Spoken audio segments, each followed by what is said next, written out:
Earth వామ్ ఇప్పుడు ఈ ఎర్త్లో ఉంటుంది, భూమిలో మనకి ఇది ఎర్త్ వామ్ కనబడుతుంది. సో ఇది ఎప్పుడైతే భూమిలోకి చొచ్చుకుపోతూ ఉంటుందో ఇది చిన్న చిన్న హోల్స్ వేస్తూ ఉంటుంది. ఇప్పుడు ఇక్కడ ఈ చెట్లున్న కాడ చెత్తున్న కాడ ఎందుకున్నది ఎర్త్ వామ్ అంటే, ఎర్త్ వామ్ ఎందుకున్నది అంటే మనకు ఇక్కడ ఉండేటటువంటి ఏదైతే చెత్తను తినేసి దానికి రొటీన్ వర్క్ ఏమైతుంది, రొటీన్ వర్క్ ఏంటిది ఎక్స్క్రెటా చేయడం, మోషన్ వెళ్ళిన తర్వాత అది మాన్యూర్గా మారిపోతుంది మనకు.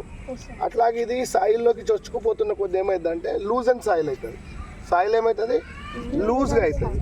సాయిల్ లూజ్ అయిన కొద్ది ఏమైందంటే మనకు చెట్లు చిన్న చిన్న చెట్లు పెరిగేటప్పుడు వాటికి రూట్స్ ఉంటాయి కదా, రూట్స్ లోపలికి చొచ్చుకుపోతాయి. అప్పుడు ఆ రూట్స్కు గాలి అనేది బాగా వస్తుంది. అప్పుడు ఏమవుతుందంటే మనకు చెట్లు బాగా పెరగడానికి వీలవుతుంది. మనం ఎట్లాంటి ఎరువు వేయాల్సిన అవసరం లేదు.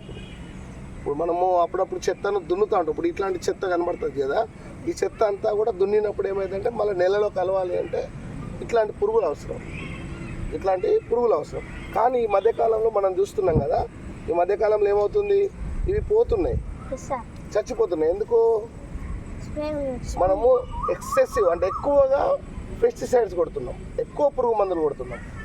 పురుగు మందులు ఎక్కువ కొట్టడం వల్ల మనకు ఉపయోగపడేటివి ఇవి ఇంకేం ఉపయోగపడతాయి, spiders, snakes, ants and then trichogramma అనేది ICAR వాళ్ళు తయారు చేసింది. కానీ మిగతా అయితే న్యాచురల్గా ఎర్త్ వామ్స్ ఉన్నాయి, సెకండ్ ఏంటి స్నేక్స్ ఉన్నాయి, యాంట్స్ ఉన్నాయి, స్పైడర్ ఉన్నాయి.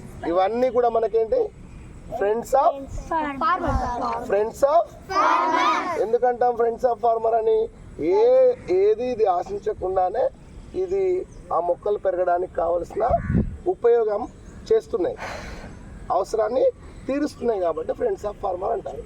ఇది మీకు ఇంకా పెద్దగా కనబడుతుంది, చిన్నగా ఉన్నది ఇక్కడ దొడ్డుగా ఉంటాయి. మా పొలంలో అయితే ఇంత దొడ్డుగా ఉంటాయి, నూడిల్స్ ఉంటాయి కదా, దొడ్డు నూడిల్స్ అంత పెద్దగా ఉంటాయి అన్నట్టు. అవి అర్థమవుతుందా?